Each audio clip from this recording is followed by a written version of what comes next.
Usted ha retratado múltiples escenarios muy tristes, muy pavorosos de la guerra en Colombia. ¿Qué puede explicar que en Colombia sí haya trapeado tanto con la dignidad del ser humano?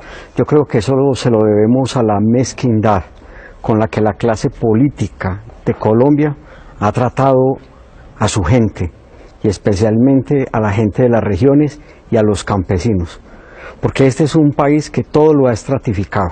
Este es un país clasista y es un país racista. Se nos olvida que esos que están allá en las montañas y en las veredas son los que producen el alimento, son los que conservan a veces los bosques, y esos mismos fueron los que pusieron los hijos para todos los ejércitos. Esos mismos fueron los que perdieron la tierra, fueron los que perdieron la vida, y por eso yo digo, fueron humillados y fueron ofendidos. En Colombia en los últimos 70 años han sido asesinados cerca de 600.000 colombianos. Las cifras son brutales, la sangría que ha tenido Colombia es brutal.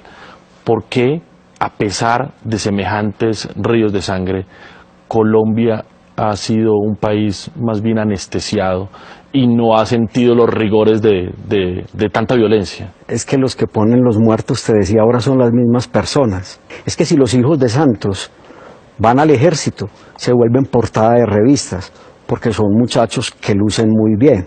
Hay hijos de otros presidentes que se vuelven negociantes, pero a la guerra jamás van a ir los hijos del poder. En este país se banalizó mucho la vida de las víctimas. Es que en este país los medios se especializaron fue en entrevistar comandantes.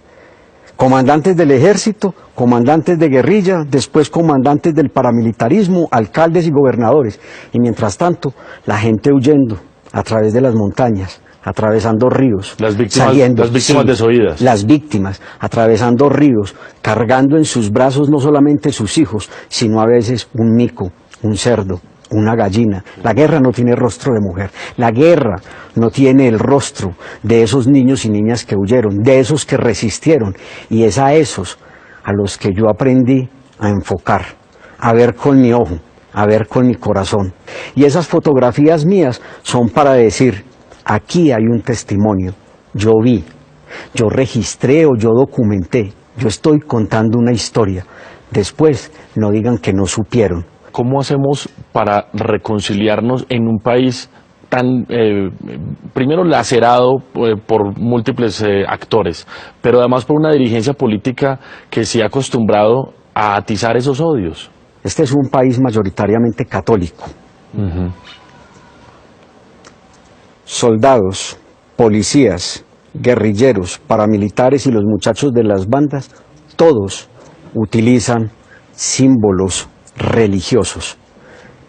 Pero es que este es un país que no cumple no solamente el quinto mandamiento, el de no matarás, sino que es un país en el que se roba, porque no hemos entendido que la educación es parte de la decencia, y que más importante que la física y la matemática es la decencia y es la humanidad. Y cuando te planteo eso, es que no es solamente la clase política. Yo le tendría que decir a los obispos de este país, en Colombia, la misma iglesia no ha trabajado para cohesionarnos en la reconciliación, en el amor y en la paz.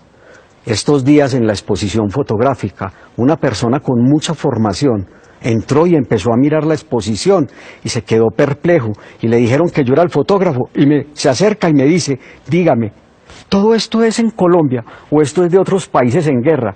Y le dije, no, esto es solamente de Colombia, y es lo que yo apenas he visto. ¿Qué tiene que pasar en Colombia con las élites, con el poder, con los que toman las decisiones para que este país entienda no solo las cicatrices de la guerra para que no las volvamos a repetir, sino que salgamos de estos remolinos de violencia?